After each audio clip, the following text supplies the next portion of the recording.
In the crazy, crowded market we have today, brands are facing this constant battle, right? How do you build something that's going to last for decades, but at the same time win today's creative battles? It's really the ultimate challenge, balancing that long-term blueprint with the short-term blockbuster. So let's dive in and see how the very best brands pull off this incredible balancing act. And that brings us to a really simple question, but it gets right to the heart of the whole thing. Think about it. A ship needs a compass and a sail. A ship without a compass, it's completely lost. And a ship without a sail, well, it's just not going anywhere. In marketing, these two tools get confused all the time. And trust me, mistaking one for the other is the absolute fastest way to run your brand aground.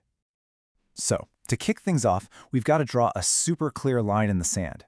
We need to distinguish between the two most critical concepts in building a brand. The compass, which sets your direction, and the sail, which, actually catches the wind and pushes you forward. And right here, you can see that core distinction laid out pretty clearly. Your brand strategy, that's your compass. It's your North Star. It defines your long-term purpose, your why, and your where. But creative strategy, that's the sail. It's all about the short-term how and what you're doing in a specific campaign to grab attention and actually move the ship forward. Okay, let's break this down even further with this table. Look at the time frame row. See how brand strategy is foundational, it's long-term, while creative strategy is all about specific campaigns. And then look at ownership. Brand strategy sits way up top with the CEO and CMO, but creative strategy is driven by the marketing teams on the ground. One builds that long-term brand equity, the other drives short-term engagement. And here's the kicker, you absolutely need both to win. All right, Section 2, Discovering the Brand's Soul. Because before you can even think about setting a direction, you have to know who you are. A powerful brand, just like a massive skyscraper, has to start with a solid blueprint, and that's its core identity. And what is that core identity? Well, it's really all about this, the psychological and emotional foundation. It's the answer to that huge question, why do we even exist?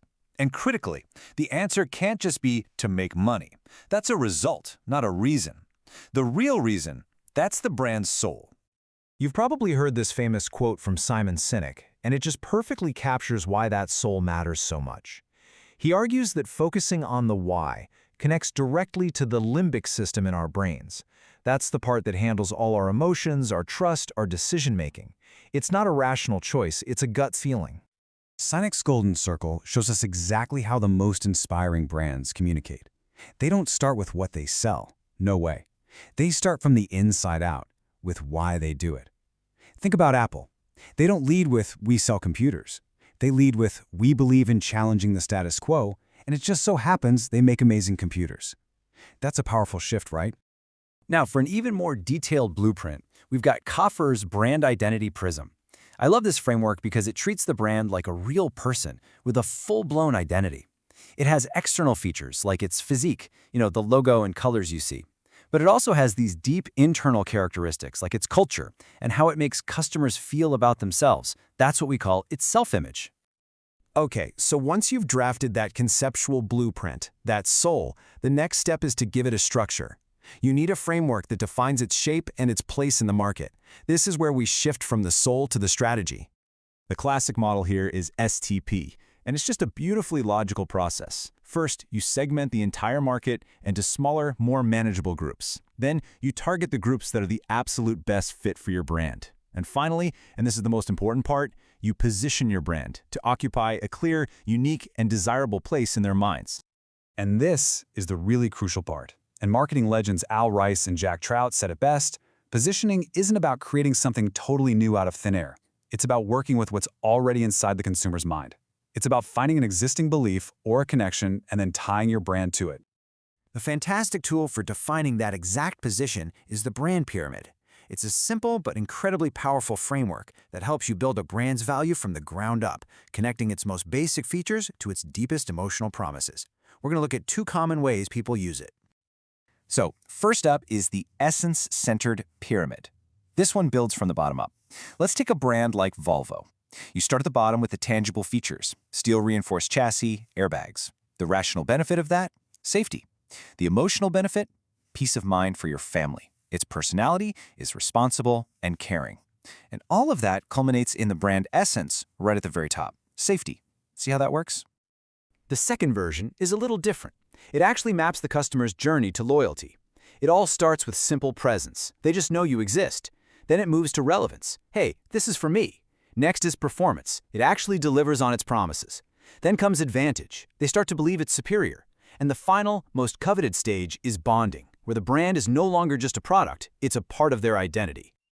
Now, what happens when you have more than one brand? Well, just like a real estate developer has to design a whole neighborhood, a company has to strategically design how its family of brands relates to each other. We call this brand architecture.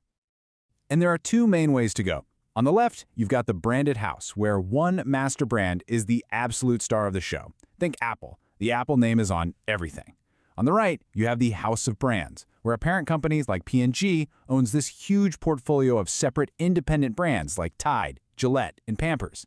Each one has its own unique identity. We've covered the compass and the blueprint. So for our final section, let's look at how all of that deep strategic work gets translated into a living, breathing personality that people can actually connect with. This table shows us the core flavors a brand can have.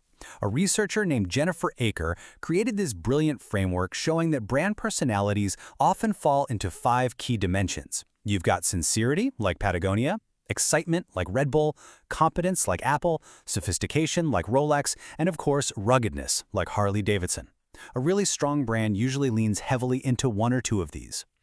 And to go even deeper, brands can tap into what we call archetypes. These are universal character types that are just hardwired into our collective consciousness. So when Nike acts as the hero, we instantly get its story of courage and victory. When Disney acts as the magician, we understand its promise of transformation and wonder. These archetypes are basically narrative shortcuts to a really deep emotional connection. So in the end, it all comes back to this. Whether you actively manage it or not, your brand is out there telling a story in the marketplace. The only question is, are you just letting that story happen? Or are you going to step up and be the strategic author of that story?